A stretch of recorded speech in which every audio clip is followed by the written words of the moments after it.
Today is Monday, February 3rd, so I am now 8 weeks out as of Saturday. Just under 8 weeks to go. I'm going to try and film a little bit every day this week just to show you guys kind of what my weeks look like a little bit more accurately. I'm just getting ready to go to the gym now. I'm hitting a quad focus leg day and I'm going to take you guys through that workout. I'm just getting my pre-workout ready and my intra. Today is going to be a very long session. I usually like to do my cardio in the morning just to kind of split up my day, or else I literally am at the gym for like 3 hours. So I try and split my days up, but didn't work out today. I allowed myself to sleep in a little bit. I don't know, I just feel like my body really needed it. So this weekend was so fun. My coach and the whole team, we actually went and did a polar plunge to raise money for the Special Olympics. It was already negative 20 degrees outside, so we were already freezing, and then oh my god, that ice water was so freaking cold. So I did that on the weekend, and then we all went out for lunch and my coach allowed me to have a chicken burger, so that was amazing. Coming out of that refeed on the weekend, I feel good. I feel a lot more energized, but now it's time to dial back in. So like my food and everything hasn't changed, but I'm thinking it will be tomorrow. I feel like food might be dropped a little bit, or maybe cardio will be upped. I don't know. So I will update you guys tomorrow on that. Okay, so I just got to the gym now. As I said, I'm doing my quad focus leg day. Every single leg day just keeps getting harder and harder because it's just, for me, it's the most exhausting day and just takes the most out of me. So yeah, sometimes I just sit here and contemplate in the car for a few minutes. But we gotta get it done. We're getting shit done, and yeah, that's what we do around here. So anyway, we'll see you guys in the gym.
actually such a good session. I'm so glad I came to the gym earlier today. It is a Monday, so I refuse to come at 5 o'clock or later because it is literally a zoo here. The gym was pretty dead, and yeah, I felt really good. My pumps have still been really good, so that is awesome. Now I have to go do some cardio. So I did 10 minutes of walking on the treadmill before my workout. So that means I have 30 minutes left of treadmill and then 15 minutes of stairs. Probably gonna start with the stairs, get those out of the way because they suck.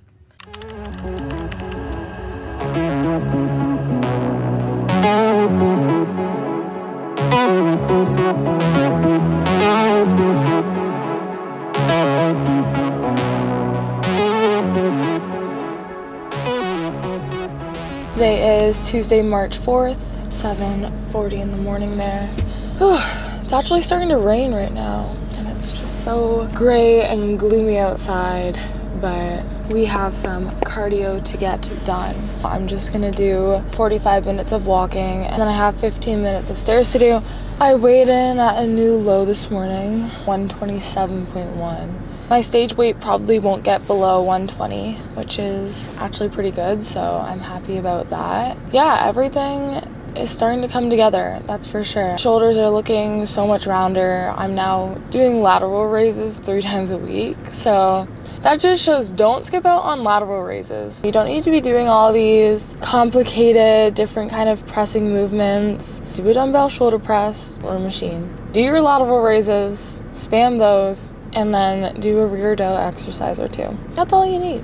I swear everyone overcomplicates things when it comes to the gym and choosing different exercises to do. So I'm helping out my friend right now, and what I told her is, especially for someone that's new to the gym, basics. The very, very basic exercises, the compound movements, master those, get your form down. I feel like everyone is always talking about like, oh, training until failure, like you have to. For someone that's very, very new to the gym, you need to make sure your form is on point first. Because you might be training until failure, but if you're doing that with shitty form and you don't even know what muscle group you're working, then you're not gonna really make much progress. But I mean, of course, training with intensity and training until failure is very important. But I think at first, if I'm helping someone new to the gym, I'm not going to tell them that you need to be training until absolute failure right now. Start small, and then once you get down the movement, get down the form, understand where you're supposed to be feeling more comfortable in the gym in general, then okay, we'll bring on the intensity a bit more. It's kind of crazy. So I'm now a bit more than halfway through prep, and yeah, I've done my cardio every single day for 8 weeks straight. I mean, the intensity and the length of my cardio has changed, but still I've been to the gym every single day for 8 weeks straight.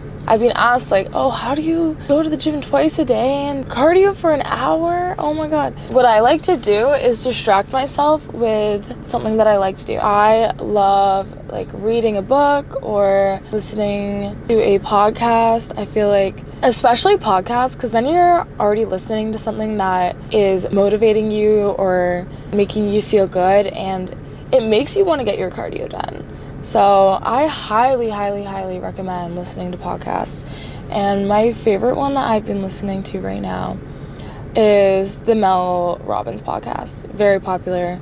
She is amazing. And I was listening to the podcast yesterday, and I was listening to the episode. Which one was it?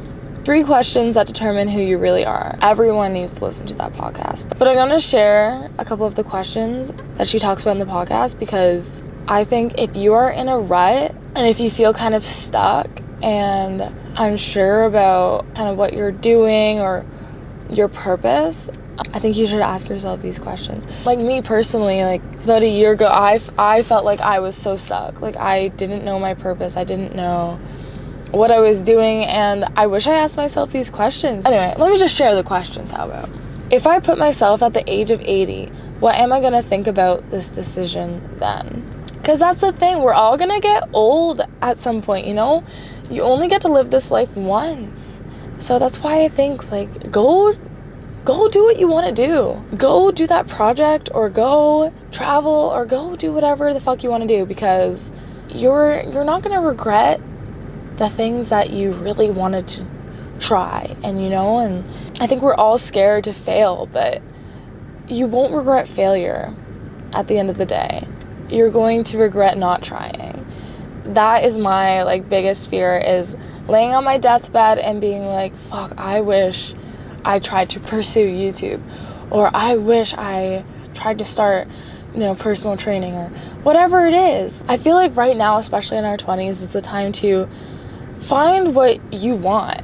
What do you want? What do you want to do with your life? Find your purpose, and then figure out how you're going to get there and put in your freaking all. So the next question is, if you were getting paid $1 million to do this, how would you do it? So if you were getting paid $1 million to do anything, even at your part-time job, or if you were getting paid $1 million to go to the gym, or I don't know, anything, how would you do it? Well, I know I've fucking worked my ass off. So I think this question it really unlocks your potential, and it kind of makes you ask yourself, how hard am I actually working towards this goal? Because I think a lot of the times we think we're putting in a lot of effort, but deep down, that you could be doing more. And I think that question really shows you that you have true potential hidden inside of you, you have the ability to work super hard at something. But I think a lot of us, we find so much comfort in staying with what we know and not stepping out of this comfort zone. I think pushing ourselves, it's hard, it's challenging, it's scary. So we choose comfort and we decide not to do it. But yeah, I highly, highly recommend that you listen to a podcast while you do your cardio. I've really gotten into podcasts over the past year. What are some other ones that I listen to? Yeah, I also love the Think Media podcast. This one's a little bit more about business and is kind of focused on YouTube and growing your own social media platforms and that kind of stuff, but it's really interesting. The Truth podcast with Hani Rambod, that one's kind of directed more towards people that are into the gym, bodybuilders, etc. Obviously anyone can listen to it, but he talks about nutrition and training and brings on all these different bodybuilders. And yeah, I've listened to almost all of his Q&As. That guy is so educated, and it's just so motivating for me to listen to. Yeah, there's so many different podcasts on Spotify, and you can find so many different podcasts that have different niches and whatever, so I'm sure you'll find something that you enjoy listening to. Anyway, I need to hurry up and go to the gym and get this cardio session done, so I will talk to you guys later. Hi guys, today is Wednesday, March 5th. Indy and I just filmed a glute day, so we're gonna be posting that probably next week. My new heels came in. I'll show you guys.